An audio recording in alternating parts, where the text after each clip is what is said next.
Assalamualaikum warahmatullahi wabarakatuh. Nama saya Anifakira Edina binti Abdul Rashid. Saya daripada Hati Bahu. Hari ini book review untuk hari ini adalah daripada buku Ramadan Maaf Kami Masih Sibuk. Saya adalah pick satu bab dalam buku ini, iaitu renungan ke-16, iaitu bekal menghadapi Ramadan. Okey, tapi sebelum tu saya dekat Lalandap. Sambil saya buat silakan. Bekal menghadapi Ramadan. Kita ada lagi beberapa hari kan. Ataupun lagi lebih kurang daripada 10 hari lagi kita nak puasa. Jadi walaupun lagi 10 hari nak berpuasa, tak terlambatlah untuk kita ni untuk prepare diri kita, untuk bekalkan diri kita, preparekan bekalan kita untuk menghadapi Ramadan tu. Okey, dekat sini, sebelum seorang pengemara yang bijak memulakan perjalanan, dia pasti menyediakan bekalan yang diperlukan dalam perjalanan. Begitu juga halnya dengan seorang Muslim. Apabila dia akan memulakan perjalanan melalui bulan Ramadan, dia pasti mempersiapkan apa sahaja bekalan yang bekalan dengan sebaiknya. Maksudnya kita lah tu kan, kita lah orang yang nak menyediakan bekalan tu kan. Seorang pengembara tu kan, mestilah sediakan makanannya, pakaiannya, apa yang nak dibawa ke sana. Macam tu juga Ramadan kan, bila kita nak sambut tetamu, kita akan sediakan yang terbaik untuk tetamu kita tu. Okay. Jadi adalah satu kisah tu, masa tu Nabi Muhammad sedang memanjat mimbar. Lepas tu dia, setiap anak tangga mimbar tu dia akan berhenti sekali. Lepas tu bila dia berhenti tu, dia akan sebut amin. Yang kedua pula, anak tangga kedua sebut amin lagi. Anak tangga ketiga pun sebut amin lagi. Lepas tu ada sahabat tanyalah, kenapa kamu menyebut amin? Lepas tu sebanyak 3 kali. Wahai Rasulullah, baginda menjawab, semasa aku menaiki anak tangga pertama, malaikat Jibril datang lalu berkata, celakalah seorang yang memasuki dan keluar daripada bulan Ramadan tapi dosanya tidak diampunkan oleh Allah SWT. Oleh itu aku menyebut amin. Maksudnya celakalah kan, maksudnya tak beruntunglah orang yang bila masuk dalam Ramadan ni tapi dia punya dosa dia tak diampunkan langsung pun oleh Allah tu. Betapa ruginya orang tu. So aku kata amin, maksudnya benda tu betul-betul besar lah kan untuk kita. Yang kedua, saya berkata lagi, celakalah seorang yang masih mempunyai kedua-dua orang tua, ataupun seorang daripada mereka masih hidup, namun keadaan itu tidak membantu dia masuk ke syurga. Maksudnya celakalah seseorang tu yang dia ada lagi, mak ayah dia ada lagi, ataupun salah seorang daripada mereka tu hidup lagi, maksudnya ayah dia hidup lagi tapi mak dia meninggal kan, ataupun mak dia ada lagi tapi ayah dia meninggal. Tapi dia kata celakalah orang yang macam tu ketika dia masih hidup namun keadaan itu tak membantu dia masuk ke syurga. Kan maksud besar lah, maksudnya rugi orang tu walaupun dia ada mak ayah tapi benda tu tak bagi dia masuk syurga pun. Maksudnya macam kita ni kena buat baik lah kan pada mak ayah kita, selalu selalu menjenguk, menziarahi kan, walaupun kita duduk jauh. Dan yang terakhir adalah dia berkata, celakalah seseorang yang apabila namamu disebut dan tidak berselawat ke atasnya, oleh itu aku menyebut amin. Maksudnya celakalah bila seseorang tu apabila nama Rasulullah SAW disebut tapi dia tidak berselawat kepada Nabi Muhammad. Maksudnya celakalah ya, ataupun tak beruntung kan orang yang bila kita sebut nama Rasulullah aja dia tak sebutkan sallallahu alaihi wasallam tu. So kita nak jadi orang macam tu. So ada 3 perkara lah kat situ kan. Satu, bila dia masuk bulan Ramadan tapi dia tak dapat diampunkan oleh Allah tu. Yang kedua, bila mak ayah dia ada lagi tapi dia tak dapat masuk syurga. Dan juga yang terakhir adalah celakalah orang tu bila sebut Nabi Muhammad tapi dia tak sebut pun sallallahu alaihi wasallam tu. Okay, so inilah kan bekalan-bekalan yang kita nak bawa tu, yang kita nak menyediakan bekalan tu kan. So apa dia? Yang pertama adalah berdoa.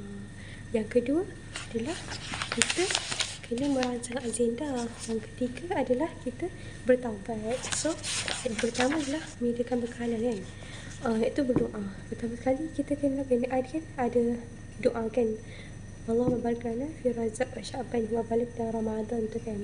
So itulah kan, masa belum terlambat lagi lah untuk kita berdoa kan, untuk minta kepada Allah sampaikanlah aku kan ke bulan Ramadan kan. So pada waktu pagi ada orang, pada waktu pagi dia masih segar dan kuat berjalan ke sana ke sini, tapi tak siapa pun yang menjangkakan kalau tiba-tiba pada waktu petang tu dia akan meninggal dunia. So kita takutlah kan, kalau kita nampak je dia je pagi-pagi dia happy, dia okay, dia senang kan, tapi dia malam tu atau petang tu dia dah meninggal. So benda tu tak terjangkau lah kan fikiran kita, sebab setiap kali malaikat tu malaikat Israel tu dia selalu je menjenguk kita kan. Sehari dia akan menjenguk kita sebanyak 70 kali dia menjenguk kita kan. So takutlah kita kan macam malaikat dah tiba-tiba ada waktu yang kita ni ditarik kan sakaratul maut tu. So sebanyakkanlah berdoa kan untuk kita ni sampai ke bulan Ramadan tu, sebab takut ini adalah bulan Ramadan kita yang terakhir kan. So kuranglah banyak-banyak kan, sebab kita kena rasa seorang Muslim tu kena perlu rasa yang kita ni kena lebih buat, maksudnya hari esok tu kita perlu buat lebih baik kan daripada hari semalam. Macam gitu. So selalu berniat atau berazam kan hari-hari untuk aku nak masuk bulan Ramadan. Lagi beberapa hari lagi aku nak masuk bulan Ramadan. So aku kena berdoa, aku kena buat niat yang baik-baik, kena berazam, kena yakin, kena sungguh-sungguh untuk berubah tu kan, untuk menjadi lebih baik, menjadi Muslim dan yang lebih baik. Yang kedua adalah merancang agenda. So dalam tempoh bulan Ramadan ni sangat singkat, hanya sebulan sahaja. So kita kena prepare awal-awal diri kita untuk kita nak buat apa dalam bulan Ramadan tu nanti.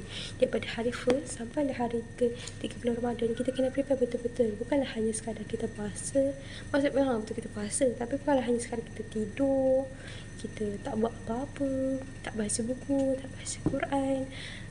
Kalau kita period sekalipun untuk perempuan, kita kena do something kan, untuk kita pulun sebanyak-banyak amal yang mungkin. Sebab masa tu je Allah bagi peluang kat diri kita kan. Taklah kita sia-siakan betul dengan macam tu je kan. So rugilah. So merancanglah betul-betul. Yang ketiga adalah persiapkan. Seterusnya adalah dengan membersihkan diri daripada segala dosa, sama ada dosa kepada Allah ataupun dosa sesama manusia kan. Macam ni kita selalu nampak macam yang macam bila datang raya je orang macam minta maaf kan, tapi kalau tapi sebenarnya bulan puasa tu lah waktu yang kita ni kena minta maaf kan dengan semua orang. Awal puasa sebab kita nak dapat puasa yang apa mabruk yang puasa yang puasa yang tu lah kan, puasa yang lebih diberkati tu kan. Kita nak buat puasa yang lebih diberkati tu lah kan. Macam semua orang dapat maafkan kita, Allah pun menerima puasa kita tu dengan selengkapnya kan, sebaiknya. So kita bertaubat lah daripada sekarang. Kalau kita rasa macam semua orang ada dosa, saya pun ada dosa yang sangat banyak lah sebenarnya, tapi kita hari-hari lah kan minta maaf dengan Allah sebelum tidur, masa kita solat, masa kita qiyam kan. Hari-hari tu Rasulullah pun dia bertaubat 70 kali kan sehari. So kita kenalah pulun kan, astaghfirullahalazim, kena selalu sebut la ilaha illa anta subhanaka inni kuntu minaz zalimin. Akulah orang yang zalim tu kan, menzalumkan diri sendiri. So kita kenalah bertaubat hari-hari kan, minta Allah ampunkan dosa-dosa kita sebelum kita ni masuk bulan puasa tu. Sebab kita nak masuk dalam bulan puasa tu dalam keadaan yang kita ni iman kita masih di atas, stabil. Taklah iman kita masih turun, masih di bawah. Sebab kita akan rasa yang Ramadan ni tak ada apa-apa untuk kita, tapi kita nak buat yang terbaik lah untuk Ramadan ni. Bertaubat, minta maaf dengan kawan-kawan kan, minta maaf dengan mak ayah, minta maaf dengan kawan-kawan dekat rumah, kawan-kawan sekolah. Kita minta maaf dengan orang betul-betul. Macam doakanlah aku untuk Ramadan ni supaya menjadi Ramadan yang paling diberkati oleh Allah kan untuk kita. Sebab kita lah nak Ramadan yang sangatlah memberikan satu perubahan untuk diri kita kan. Bila kita dah masuk Masya Allah nanti, kita rasa macam Masya Allah, aku dah lain kan. Macam kita rasa satu benda yang susahlah nak disahkan kan, nikmat yang paling besar dah yang Allah bagi tu kan, bila kita dah dapat habiskan Ramadan kita tu dengan baik kan. So kita buat yang terbaik lah, walaupun kita kan ada hari-hari yang kita mungkin rasa macam aku tak okey masa tu kan, tapi kita ingat balik azam kita tu. Sebab tu penting kita kena merancang agenda tu.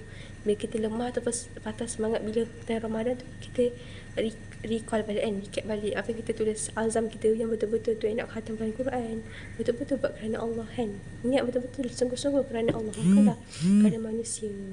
Okay, InsyaAllah tu je daripada saya. Okay, maaf saya silap atas kekurangan. Okay, Assalamualaikum.